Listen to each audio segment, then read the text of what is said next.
Hello বন্ধুরা, আজকে যেখানে যাচ্ছি সেটা খুবই একটা বিখ্যাত এবং রহস্যময় একটা মন্দির। মন্দিরের নাম জয় মা শ্যামসুন্দরী কালী মন্দির। এখানের কালী মাকে সবাই জীবন্ত কালী বলেও চেনে।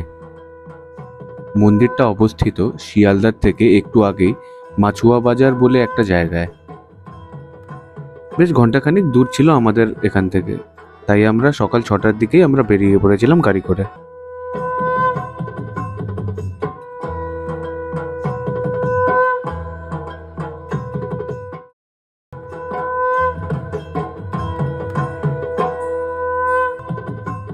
আমরা পৌঁছেই প্রথমেই একটা দোকান দেখে ওখান থেকে ডালা কিনে নিলাম।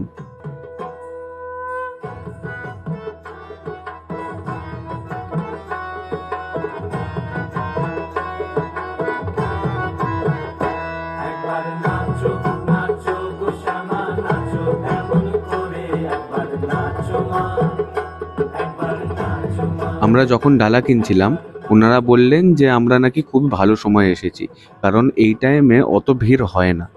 কিন্তু যখন ভিড় হয় তখন বেশ 2 ঘন্টা লাগে মন্দিরে ঢুকতে। নেচেছিলে মা যশোদার ঘরে তুমি এমন করে নেচেছিলে। জুতো ওখানেই খুলে চলে গেলাম চকলেট কিনতে, কারণ এখানের মান্যতা হিসাবে মাকে বাচ্চা হিসাবে পুজো দেওয়া হয়। তাই আমরা ডালা নিয়ে তাড়াতাড়ি এগিয়ে পড়লাম মন্দিরের দিকে। লাইন তেমন কিছু ছিল না, আমাদের আগে 2-3 জন দাঁড়িয়ে ছিল এমনি, যারা আমাদের আগে পৌঁছে গেছিল। প্রায় আমাদের আধা ঘন্টার মতন দাঁড়াতে হয়েছিল, কারণ আমরা একটু আগেই চলে গেছিলাম। 7টার সময় যখন গেট খোলে তখন আমরা প্রবেশ করি মন্দিরের ভিতরে। যদি মন্দিরটার ব্যাপারে বলি, বেশি বড় জায়গা ছিল না বটেই, কিন্তু ওখানে মানুষ যা ভক্তি শ্রদ্ধা নিয়ে এসেছিল সেটাই আসল, সেটাই সব থেকে বড়। তারপরে কি, মন্দিরে ঢুকতেই সবাই এক এক করে ডালা দিয়ে মাকে পুজো দেওয়া শুরু করে দিল। আমরা তারপরে এক এক করে সবাই পুজো দিলাম আর মায়ের আশীর্বাদ নিলাম। একটু অপেক্ষা করার পর যখন আমরা মন্দিরে প্রবেশ করলাম আর মায়ের মূর্তিটা দেখলাম, আমাদের সবার মন কেমন একটা হালকা হয়ে গেল।